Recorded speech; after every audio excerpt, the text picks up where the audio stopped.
Today we're going to talk about my past, present, and future of books. What I've finished, what I'm in the middle of, and what we're going to get into. All right, so first up, I finished the book Snake Eater by T. Kingfisher, and it is absolutely lovely and cozy.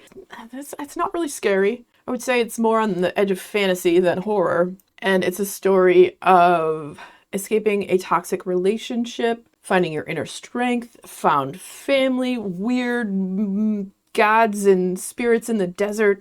So it's odd and strange and absolutely appealed to me. It's a lovely book, and it's quite possibly my newest favorite T. Kingfisher book. Yeah, so it follows the story of Selena and her dog, Copper. Her mom had just passed away. She had spent about a month separated from her partner, who she realized in that time was everything that was kind of wrong with her life.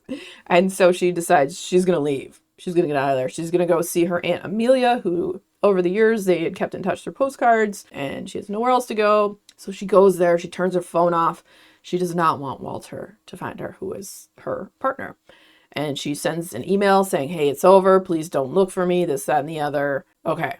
So she goes out there, and then she finds out her aunt has passed on. But since she is the next of kin, which would have been her mom, who had passed away as well, she can stay at her aunt's house for as long as she wants. And she meets the mayor, Jenny, and Jenny is super nice. Jenny's also like police chief, fire chief, and the town's very, very small. None of the houses have addresses. They all have like funny little names like Blue Horn Toad House and this, that, and the other. And there's a small church that has a potluck on Wednesdays and Saturdays. So it's a free meal for those who need to come and have community and this, that, and the other. And so she gets there. She's not sure she's going to stay. She goes to her aunt's house and she meets all these people who live in the town. She meets Grandma Billy, who lives next door, and like their generosity and their caring and like this found family that she becomes part of, even though she's like, oh, I'm not staying long. I'm not staying long. I'm not staying. And everyone's like, sure, you're not staying long.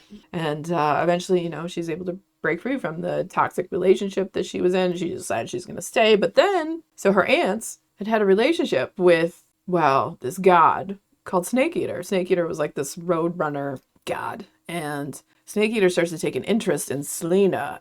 Snake Eater decides, since Aunt Amelia had died and you're her next of kin, I love you now. Because apparently her aunt was in a relationship with this spirit god thing and whatever.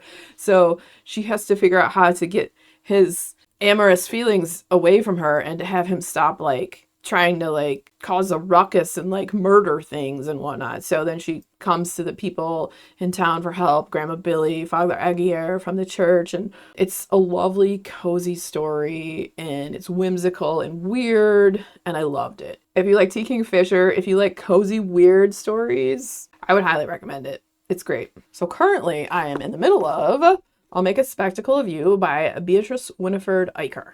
This is a folk horror, and it takes place in Tennessee, and there's this girl, Zora. She's going to college, and she's writing her thesis. She wanted to write her thesis on, the history of the place with, African-American spirituality, and then her advisor is like, no, I don't want you to do that, and she's like, what the F? And so she goes to talk to him, and he's like, you need to narrow this down. That's too wide of a topic. And then he kind of steers her in the direction of this diary of this woman, Esther Fisherman, who used to be a librarian at the college that they're at, this Brixbury College. And there's this weird, creepy history of the place. And there's all these weird stories about this beast in the woods and what this beast is. And then you kind of get into the backstory of it. I'm about halfway into this. If you like folk horror, if you like weird, atmospheric, strange, esoteric reads, I love the writing. It pulled me right in. I'm pretty excited to read more of this tonight. And so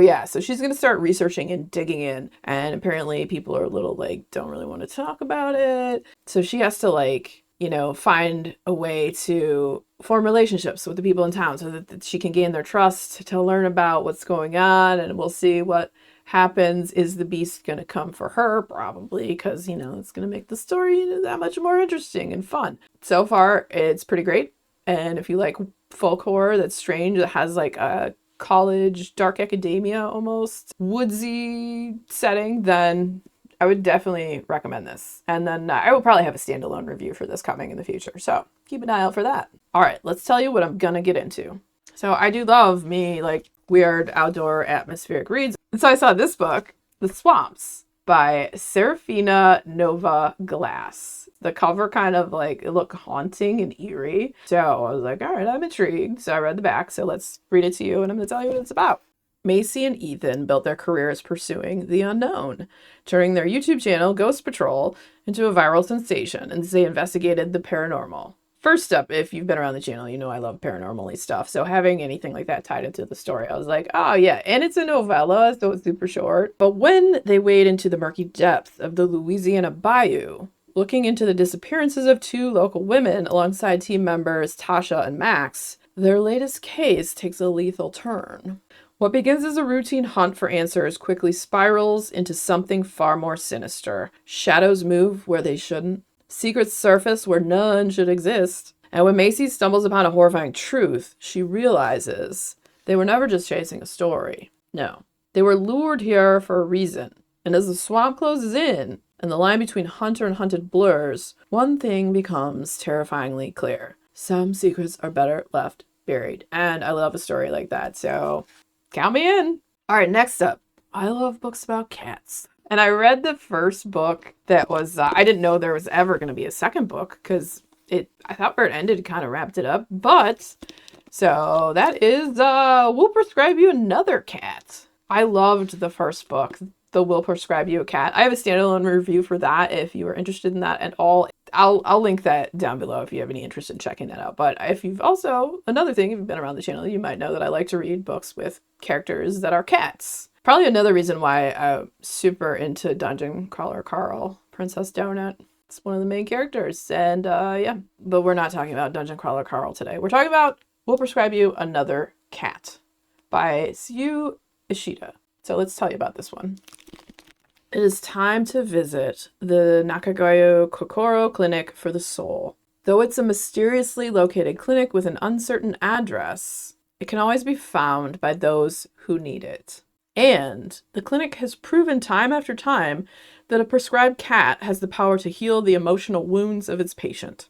This charming novel introduces a lovable cast of healing cats, from Kotetsu, a 4-month-old Bengal who unleashes his boundless energy by demolishing bed linens and curtains, to tenacious and curious Shasha, who doesn't let her small size stop her from anything, to the sweet yet lazy Ms. Michiko, who is as soft and comforting as Mochi. As characters from Chapter 1 appear as side characters in the next, we follow a young woman who cannot help pushing away the man who loves her, a recently widowed grandfather whose grandson refuses to leave his room, the family of a young woman struggling to understand one another, and an anxious man who works at a cat shelter, seeking to show that the most difficult cats can be the most rewarding companions. This moving, magical novel proves the strength of the unfathomable bond between cats and people. And like I said, I love the first one. Excited to read the second one. We'll let you know how this one goes.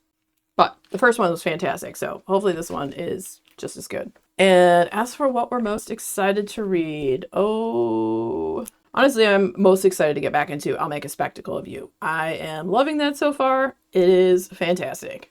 What have you been reading this week? Anything good? Let me know. Always curious. And if you enjoyed hanging out today, hit that subscribe button, come back, see me again, and we'll talk about more bookish things and weird stuff.